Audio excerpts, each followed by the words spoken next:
তো আমরা হোটেলে চেক ইন করার পর আমরা ব্রেকফাস্ট সেকশনে চলেছিলাম ব্রেকফাস্ট করার জন্য। তো চলো দেখে না যাক কী কী ছিল এখানে। ফার্স্টে ছিল ইডলি, তার আগে জুস ছিল, আর এখানে আছে বোধহয় পোহা, আর তার সাথে এটা হচ্ছে সাম্বার ছিল, ইডলির যে সাম্বারটা ছিল সেটা।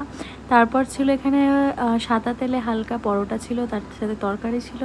তারপর এখানে ডিম সেদ্ধ ছিল। তারপর এটা ছোটো ছোটো মিষ্টি ছিল ওদের ওখানকার, আই থিঙ্ক খুব টেস্টি ছিল মিষ্টিটা, আমি একটা খেয়েছিলাম। তারপর এখানে দুধ কর্নফ্লেক্স ছিল, মানে যারা যারা ধরো যেরকম যেরকম ব্রেকফাস্ট খায়। তারপর এখানে সুগার। তারপর এখানে ছিল ব্রেডটাকে ব্রেড বাটার জ্যাম যে যা খাবে তার জন্য। তারপর এটা একটা ভেজ স্যান্ডউইচ ছিল যেটা খুব সুন্দর ছিল। তারপর এখানে ছিল তোমাদের লাল চা কফি, যে যা খাবে তারা মানে সেখানকার আর কি ওয়েটাররা সার্ভ করছিল।